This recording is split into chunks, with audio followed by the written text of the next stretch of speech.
Hi, my name is Glenn, and this is We the Governed. Thank you for watching. We just had Washington State's primary election results for 2020, and this is my initial reaction to those results. I want to tell you about some games going on and some other opportunities that exist in the state.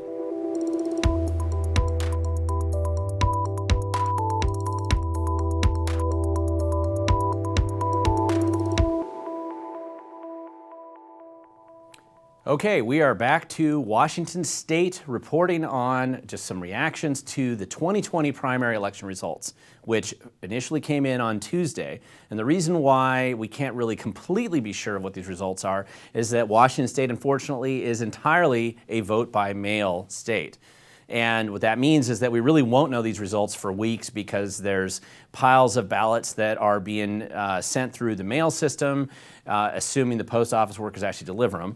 And there's probably a bunch of stashed ballots in various election officials' cars in King County and other places. And so it takes a while to collect the last of these ballots as they kind of come in and figure out what the actual election results are from the primary. However, based on some of the significant results with large gaps, we can tell a few things, and I think it's worth discussing those tonight if you're going to be more interested in some of the other details about other elections. I'll probably be writing more articles about that on my website.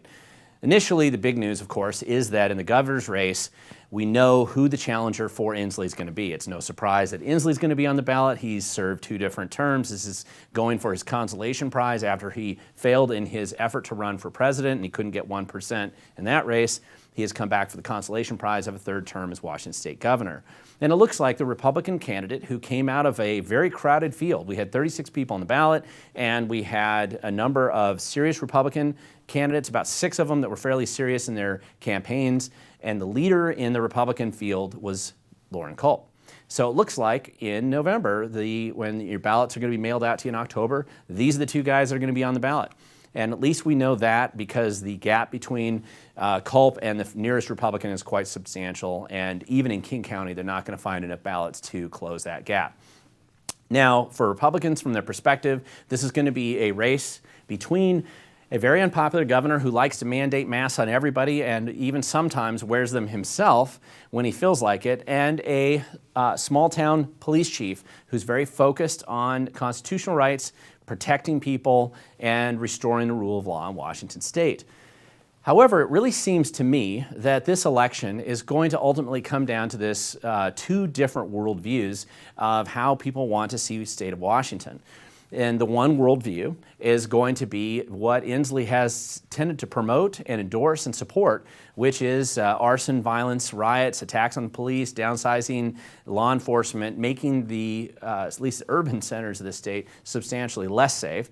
And also try and take away your guns so you certainly can't protect yourself from the people who decide that this is good behavior. And those who want to be able to go to the park, have their kids play in the park without being stabbed by needles left over from homeless junkies that have been occupying that park for weeks and months at a time if you live in Seattle for years. And this is quite a contrasting worldview.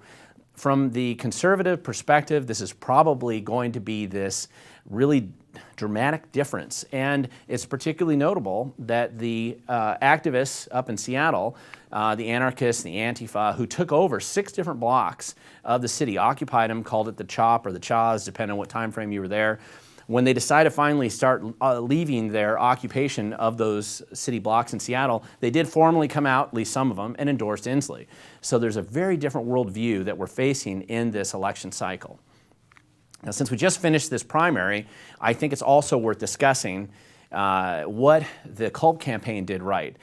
And there's a little bit more nuance to this, but I wanted to go through a couple highlights because whenever you win, you're always a genius. Whenever you lose, everything you did was wrong.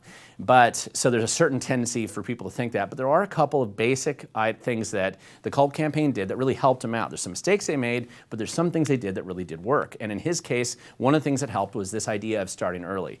That helps because when you're a candidate who's never run for office, you have no name recognition, you need to kind of iron out the process if you don't know how it works or what it's like to have interviews or just what it's like to go on the campaign trail. Starting early really helps you iron out some of those problems and challenges and mistakes when not too many people are watching and when it gives you enough time to kind of organize things. Secondly, one of the things that he did right was not hire any Washington State traditional consultants, political consultants. It actually really helped him in his campaign. And one of the problems is that there is no experience in Washington State by any of the traditional consultants with a successful statewide campaign for governor.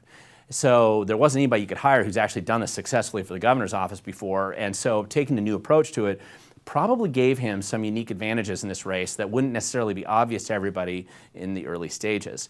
One of the things that he did that clearly no consultant in Washington would have ever really traditionally pushed was to do a massive grassroots effort that was different than what I've seen any Republican campaign or any campaign for that matter do in the state. One of them, the elements of that was this big statewide sign campaign that really did help him. It didn't matter whether you were in Orcas Island or Stevens County, his signs were everywhere. And that really helps with name recognition when nobody knows who you are.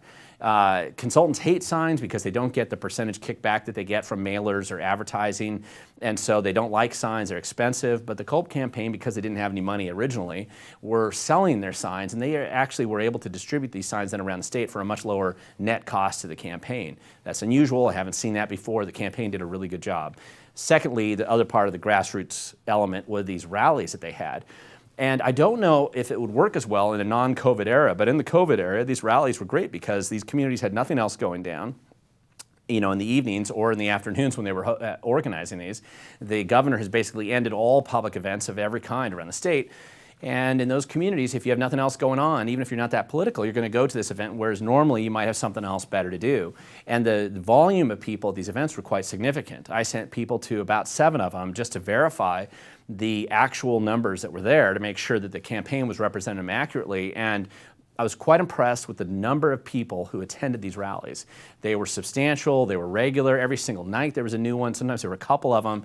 And when you have 1,500, 900, 500 people showing up at these rallies on a regular basis all around the state of Washington, you are getting the word out, especially when a lot of those people have never voted before or been involved in politics. And they were more like county fairs. They weren't, it was really interesting just to hear about and see the photos and the videos from these rallies. They really did a good job motivating, getting a lot of people to vote. It clearly worked well.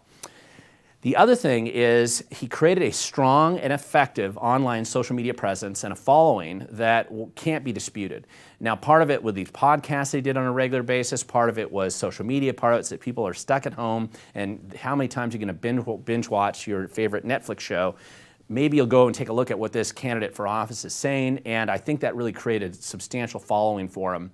That was successful. It was better than any of the other Republican candidates running for office. Frankly, it's better than what I see Inslee doing, and I think that really carried the day for him. The other part that supported, and all this kind of supports the same element here, which is he got a ton of small online donors. The Culp campaign didn't come to this race with any ties to traditional support structures, financial support structures for his campaign. And so they didn't know, the lobbyists weren't tied into it, the big dollar donors weren't tied into it. And so because of that, the only way they could survive was to raise a lot of money, and they'd raised over $1 million so far from small dollar donors. And that really did help him, put him over the top. He wasn't the highest fundraising Republican in this race, but he did raise it from the largest number of donors. And I do believe, anybody will tell you, that makes a big difference in word of mouth and kind of making your campaign go forward. That did work very well. The other element that he did, and this is something that I think is well known, every Republican, even the traditional consultants would know this, in a very crowded field in the primary, you need to consolidate your base. Culp started out with a very solid base of support because of a Second Amendment approach originally, opposing I-1639, which is the anti-gun initiative that was funded by billionaires, supported by Governor Inslee, and supported by the Attorney General Bob Ferguson.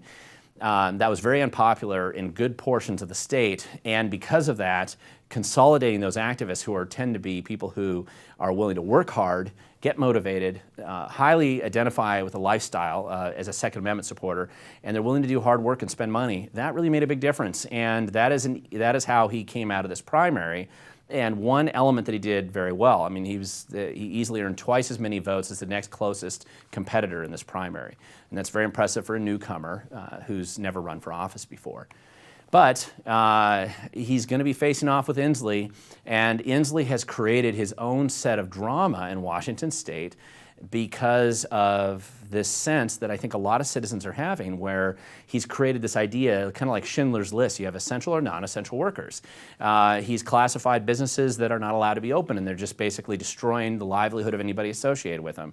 The people who've gone on unemployment, many of them were not able to get unemployment for months because his Employment Security Department decided to send hundreds of millions of dollars to a Nigerian fraud scheme. And Inslee has held nobody accountable for any of this. In addition, he doesn't seem to even want to be held accountable for his own rules, as we saw recently in a Yakima press conference where he's mandating everybody wearing masks except for him. I just want to thank you. I hope you will keep yourselves healthy as well. We're all leaders on this, and I'm glad to see you wearing masks today. And I only took mine off because of the First Amendment. And thank you for being here. Please, wash your hands. Thank you. So a lot of people would find this quite obnoxious. Here we have a governor who doesn't think the rules apply to him. Of course, he also doesn't think those rules apply to rioters, arsonists, people who want to destroy businesses, attack police. Those guys get off scot-free. There's no real enforcement of the law when it comes to those activities either. But he certainly wants to make sure that he shuts down pet grooming businesses in Vancouver, gyms up in Snohomish County, and he wants to go after anybody that's going to go to a CULP rally or another political rally, because he wants to make those so that they're not allowed. And it's just an unusual and obnoxious behavior that's producing a lot of pent-up anger, I think, throughout Washington State. Outside of Seattle, it seems to be really a problem for Inslee. However, the one thing that political insiders are talking about a lot, and this is kind of an open secret, it's not really a secret at all, but it's just not really well known in the public and nobody's really discussed it, is Washington State's real version of Game of Thrones, which is that the operating presumption that Governor Inslee and the Democrat Party in general in Washington State has is that Trump will not be reelected. They assume that Biden will be the next president. And Inslee clearly doesn't really want to be governor again. He tried to be president. He came back for the consolation prize of a third term as governor. So Inslee is hoping, if he can win re-election, his presumption is that he'll win re-election and he gets appointed then to some new position, some plum position in a Biden administration. This is the plan. Now, what that means is that the lieutenant governor race really matters, because it's very clear that in Washington State's constitution that the lieutenant governor, whoever wins that seat, that is the person who steps in to fill the governor's seat. In this case, Denny Heck is the person who's going to win the lieutenant governor's race. The reason why we know this is that in the lieutenant governor's race, which was being vacated by Cyrus Habib, the current lieutenant governor, so it was an open field, you had two very strong fundraising Democrats who came into this race, able to run national campaigns, statewide campaigns, I should say. One of them was Denny Heck, whose substantial fundraising background and insider status really sets him up well to be in that position, and State Senator Mark Elias from Snohomish County, who raised a bunch of money and ran better than any of the Republicans, but is not going to beat Denny Heck. The problem was the Republicans flooded that field with too many candidates, and they basically shut each other out. In the top two primary, the top two vote getters were two Democrats. The Republicans just committed fratricide in a political sense and wiped each other out, and they're gone. And so we're only going to have two Democrats. Elias is going to lose the race, and Denny Heck is going to get the prize for being lieutenant governor. Now, Denny Heck was a congressman in the 10th Congressional District for a number of years. He didn't come back from D.C. to be second fiddle in Olympia. He came back to be governor, and lieutenant governor is a great step, because under the Washington State Constitution, Article 3, Section 10, the Constitution is very clear that the lieutenant governor would step in and fill the role of governor. Now, he'd have to have a special election, but he's going to be, that's his great way of being an incumbent, running for re-election in Washington State, essentially re-election, as an incumbent, as governor. It's a great way to do that. It's very inexpensive to run a lieutenant governor race compared to running a governor's race. Denny Heck didn't have statewide name recognition the same way that Inslee did. It's a great way to kind of play the Game of Thrones behind the scene. Now, the big question is, the state constitution is a little bit more vague, in fact, not clear at all. It's silent on how do you fill one of the other statewide elected positions. Now, if the lieutenant governor's seat, constitutionalists would probably say, well, the current head of the majority party in the state senate would fill it. Andy Billig would be the state senator from Spokane who kind of fills that role. He would take over and kind of fill this role as the lieutenant governor, because one of the lieutenant governor's job is to run the state senate. However, because the state constitution isn't really clear on this, and we're living in this era during the COVID time when Inslee's issuing proclamations whimsically on an almost weekly, daily basis that change how people are going to live all the time. And many of these are very, very tenuous attachment to any legal or constitutional backing. But our state Supreme Court seems to support anything the government does. If the government says they want to do it, our Constitution, our Supreme Court, and the legislative bodies that we have right now are just basically rubber stamping anything the governor does. So it's kind of an anarchic sort of approach to government at this point in time. And it's largely believed by insiders that the new governor, which would be Lieutenant Governor Denny Heck, after he gets elected, that he would be the person who would appoint somebody to that position. And the most likely candidate that I've been hearing about right now is Karen Frazier, who was a former state senator who had tried to run for lieutenant governor, lost in 2016, and currently is kind of filling a role over at Evergreen State College as kind of her swan song way of retirement. But it's not too fun. If you're at Evergreen State College and you're following what's going on there, that is a sinking ship fast, and it isn't so great to be in charge of Evergreen State College, especially since that may be one of the colleges that goes away pretty soon. And so she would love to be lieutenant governor. What a great way to do it as an appointment. So again, just like Denny Heck in the governor's seat, you would have this ability to be kind of the incumbent before you run for office. This is kind of the Game of Thrones that we expect to see in Washington State, presuming that the Democrats' best laid plans come together. There's no guarantees, but that's the plan right now. And at this point in time, the Republicans aren't really doing a lot to stop it unless there's a difference in election outcome for both the president or the governor's seat. But this is kind of the plan. I think it's worthwhile to know what political insiders are actually talking about in Olympia. Now, there are some Republican opportunities that the elections recently revealed in the primaries. Number one, across the state, if you look at all the numbers, it looks like the Republicans are likely to pick up a couple of House seats and maybe a Senate seat. That means that they'll start to build back up more representation in the legislature, which is something the Republicans have needed. They lost quite a few seats in 2018, and so building back up is a positive thing. I don't think the Republicans generally did a good job in running races across the state, but despite that, it does look like several positions will probably go to the Republicans. And they could do even better than that, but even if they kind of flub everything and just kind of flail, looks like they'll be making some improvements there.